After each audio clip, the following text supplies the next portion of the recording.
Communist শাসিত দ্বীপরাষ্ট্র কিউবার উপর একের পর এক চাপ বাড়াচ্ছে যুক্তরাষ্ট্র। সবশেষ বিপ্লবী নেতা ফিদেল কাস্ত্রোর ভাই ও সাবেক প্রেসিডেন্ট রাউল কাস্ত্রোর বিরুদ্ধে ফৌজদারি অভিযোগ দায়ের করল মার্কিন বিচার বিভাগ। 1996 সালের 24 জানুয়ারি যুক্তরাষ্ট্রের ব্রাদার্স টু দ্য রেস্কিউ মিশনের দুটি বিমানে কিউবার প্রাণঘাতী হামলার ঘটনায় আদালতে এই অভিযোগ দায়ের করা হয়। অভিযোগপত্রে মার্কিন নাগরিকদের হত্যার ষড়যন্ত্র, 4 জনকে হত্যা এবং 2 বিমান ধ্বংসের অভিযোগ আনা হয়েছে 94 বছর বয়সী এই নেতার বিরুদ্ধে।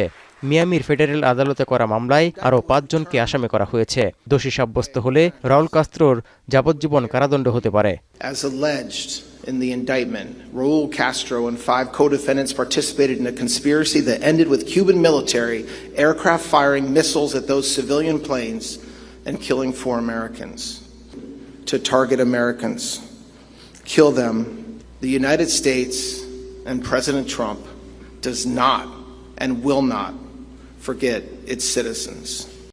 রাউল কাস্ত্রোর বিরুদ্ধে আনা অভিযোগকে যুক্তরাষ্ট্রের রাজনৈতিক কৌশল ও আইনিভাবে ভিত্তিহীন বলে অভিহিত করেছেন কিউবার বর্তমান প্রেসিডেন্ট মিগুয়েল দিয়াজ কানেল।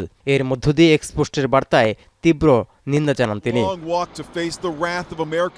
এমন পরিস্থিতিতে দুর্ধর্ষ অভিযান চালিয়ে ভেনেজুয়েলার প্রেসিডেন্ট নিকোলাস মাদুরোর মতো করে কিউবার নেতা রাউল কাস্ত্রোকেও যুক্তরাষ্ট্রে তুলে নেওয়া হবে কিনা তা নিয়ে শঙ্কা দেখা দিয়েছে। কারণ মাদক পাচার সহ একাধিক মামলায় এখন যুক্তরাষ্ট্রে স্ত্রীসহ কারাবন্দী রয়েছেন নিকোলাস মাদুরো। এর আগে ভেনেজুয়েলা ও ইরানের পর কিউবাকে টার্গেট করার হুমকিও দিয়ে রেখেছেন মার্কিন প্রেসিডেন্ট ডোনাল্ড ট্রাম্প। আর কাস্ত্রোর বিরুদ্ধে আনা অভিযোগগুলো কিউবার উপর ট্রাম্প প্রশাসনের সর্বোচ্চ চাপ প্রয়োগের অংশ হিসেবে দেখা হচ্ছে।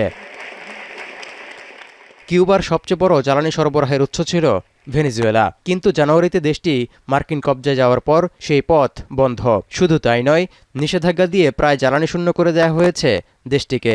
এমনকি মার্কিন শুল্ক হুমকি উপেক্ষা করে কিউবায় তেল পাঠানোর দুঃসাহস দেখাচ্ছে না কোনো দেশ। এতে করে প্রায় অন্ধকারে ডুবে গেছে দেশটি। তৌহিদুর রহমান, এখন বিশ্ব। Lily premium gold soap 24 carat gold এনে দেয় রিয়েল গোল্ডেন গ্লো।